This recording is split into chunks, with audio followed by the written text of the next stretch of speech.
Well, the midterm elections are here, and once again, the usual suspects, the corporate giants, are funding ballot initiatives.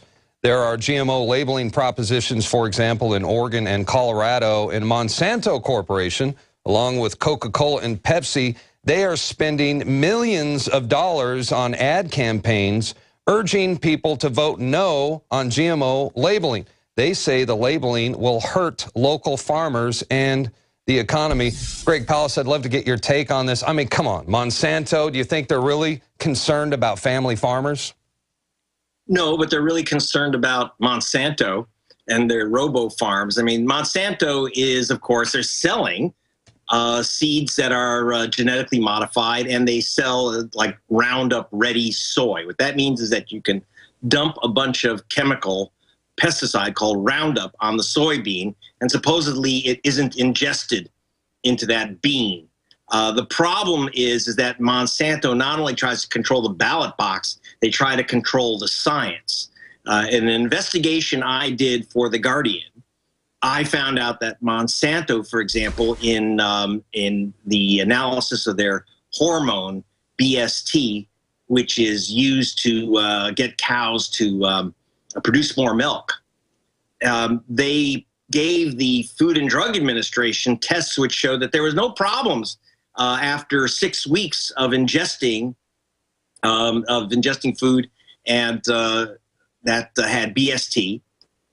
What they didn't include, and some scientists from England found in the computer tapes, was that after 6 weeks, if you add a couple more weeks, weeks 7 and 8, cows started having pus in their milk. Isn't that nice? Yeah. And lesions. That was left out of the Monsanto presentation that got them the good housekeeping, yummy, edible stamp of approval from our Food and Drug Administration. But that was foregone because they had their own people. The head of the Food and Drug Administration came right out of Monsanto. And and this is a bipartisan thing. I mean, the Monsanto is extremely close to both parties, but especially, by the way, the Democratic Party. Hillary Clinton was very close to Shapiro, the head of Monsanto, and the head of the FDA was from Monsanto was appointed by Bill Clinton. So you have to understand that and both parties have played footsie with Monsanto, but the problem is that Monsanto is not being straight with us about what they're putting in these frankenfoods. Well, that's right, and I've always called them mad scientists, and they have the Democrats in their left pocket, Republicans in the right pocket. But let's talk some more about that, because this is a massive revolving door between Monsanto Corporation and positions in the federal government. I mean, isn't this an obvious, apparent, a blatant conflict of interest?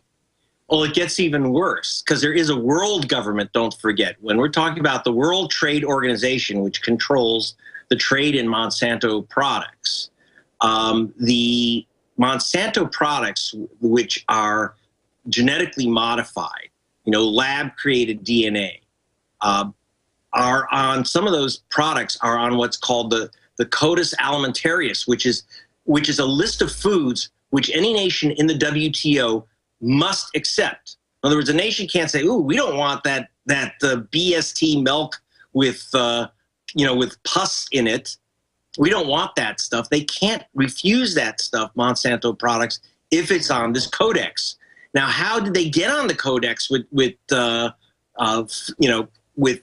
quite dangerous products? The answer is that they got the inside information on the secret codex meetings, which were passed to them by both U.S. and Canadian operatives who were supposedly working for their governments or the World Trade Organization, but in fact were passing secret information to Monsanto so that they could work the lobby and get their robo foods on the international list. So you have to understand, our food supply is controlled by an international organization, the World Trade Organization. What is bought and sold in the United States and considered healthy is determined by in secret meetings by groups that Monsanto has tremendous influence over, and we basically are locked out of the room. So most people don't even realize that our food supply is actually listed for us, what can be sold and not sold by this international organization. Well, this should be the political discussion in America right now. I think it's very important. I think it's obvious that they want to control the world's food supply.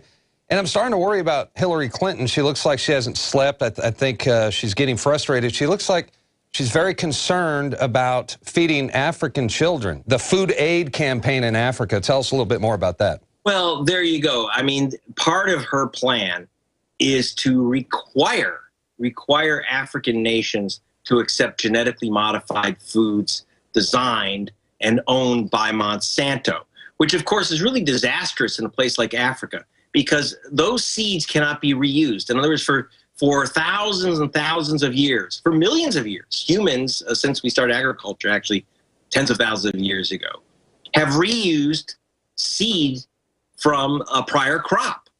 But if you start using Monsanto products, you have to buy the seeds every year. And in poor nations in Africa, you know, it sounds good. Oh, we'll bring in these miracle high-yield seeds. But it's disastrous for Africans because they can't use their naturally grown seeds. They can't reuse the seeds. So they become kind of slaves, a kind of seed colony of Monsanto. So we're back to a new form of colonialization, except this is genetically modified colonialization, not the old type with guys in pucka shorts and funny hats. I mean, genetically modified sounds Frankensteinish. Drought resistance sounds really something you want. So basically, we're letting Monsanto, a care of Hillary Clinton, recolonize Africa. I don't think that's a very good proposition for Africans. No, they're saying they're doing this so Africa can become food independent, but they're really, in reality, they're becoming dependent on Monsanto, and I think that's the direction they're really going. I was going to say, I cannot believe the money that they're spending on political ads here in America for this food labeling propositions. They're spending $3 million opposing GMO labeling in Oregon, $4.7 million in Colorado. And I tell you what, Edward Bernays, the father of propaganda, he'd be proud at some of these ads because they're complete with, oh, you know, it's a typical cowboy, farmer wearing a cowboy hat, the concerned doctor or the smiling teacher, and they're telling everybody to stand with family farmers and vote no on GMO labeling. Agriculture is crucial to Colorado's economy. Proposition 105 would hurt Colorado food producers by forcing them to use misleading labels that conflict with national standards. Please stand with Colorado's farmers and vote no on 105. What do you think about all these ads that they're running on television right now? What they're telling you is don't label products that have genetically modified ingredients. Don't label them. They are arguing in favor of voluntary stupidity. They want to, in other words, stupidity is a profit center in America. The dumber the consumer, the dumber the citizen, the more junk they can sell you. And they're actually asking people to say, don't allow a farmer to say, this does not have genetically modified products in what I'm selling. So for example, in Vermont, you're not allowed by US law. You can't say that your product is using GMO-free milk. You can't do it in the United States. You're not allowed to actually say that. You're muzzled. The First Amendment does not apply to food labeling. So for example, Ben & Jerry's, to get around the prohibition on saying our ice cream doesn't have GMO milk in it, says, oh, we are part of a GMO-free organization. And every member of the GMO-free organization doesn't use GMO products. It's a way to get around the label police at the FDA. Now, at the state level, they're trying to stop any products from being labeled with their actual ingredients.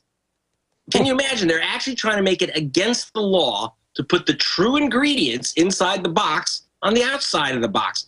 So Monsanto wants you to vote to be stupid, to not know what's in the box. You know, if their products were so wonderful, if they were so safe, you would think that they'd want to say GMO modified ingredients, genetically modified ingredients inside. Yummy, yummy. You'll want this. Because if it's such a good idea, it's so healthy, people will clamor for it. It should raise their sales to be properly labeled. But they know. They know. Of course they know. And fool. not only buying something safe that way. That's right. And not only have they infiltrated our federal government, but they also control the federal courts as well. They are above the law. Now they have liability protection, no thanks to Obama, through the Monsanto Protection Act. And what's to stop these guys? And I'm surprised, where are the liberals right now? Because a lot of the liberals, they're not making a fuss about this. I'm just trying to imagine if George W. Bush, if he signed off on the Monsanto Protection Act, wouldn't they be screaming about that? Yeah, well, that's the other thing is that, I mean, Monsanto is very smart. A really smart corporation understands you don't favor one party over another. You don't put your bet on one horse. Mm-hmm. You buy the racetrack. You fix the house, okay? And Monsanto is very sharp in making sure that they just load up the Democratic Party with cash. And they've been huge supporters, especially of the Clintons. And the FDA has been genetically modified at Monsanto's request. Mostly, I mean, the Bush administration had their hand in these games with Monsanto, but nothing close to what the Clintons did. And I think that a lot of Democrats who are sitting there eating bean sprout sandwiches and making sure their kids have, that they buy things that are organic, and they go to Whole Foods and they pay triple. I think that they would be shocked to find out that, in fact, a lot of those products that they think are wonderful and organic and free of any manipulation are, in fact, Frankenstein foods that are not properly labeled, care of the Clintons. That's right. It's a big problem. I mean, this is the problem of pretend partisanship.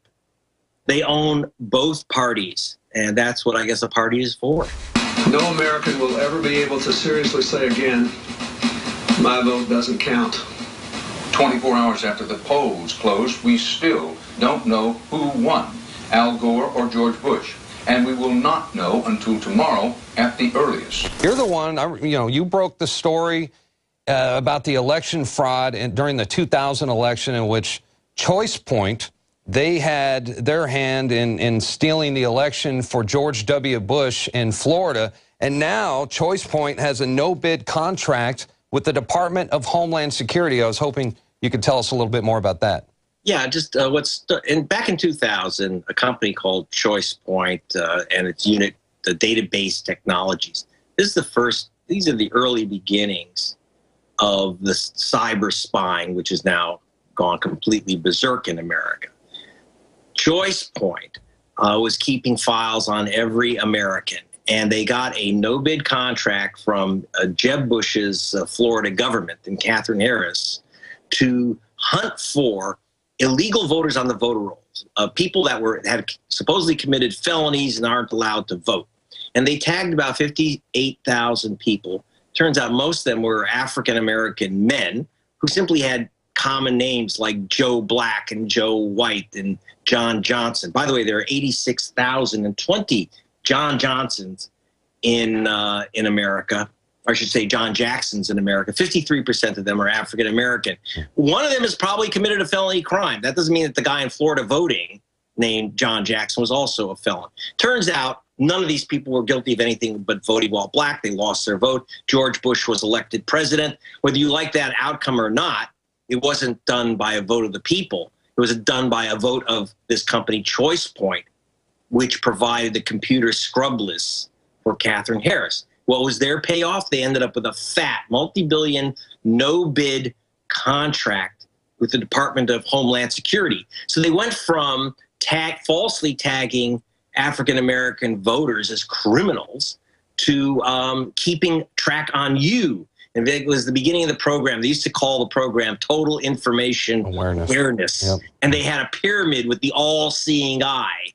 And the all-seeing eye was this company, Choice Point, which figured out that if you set yourself out to hire, to manipulate elections, when you elect your boys, then they pay you off in fat contracts. It's about the money. It's really not a partisan question.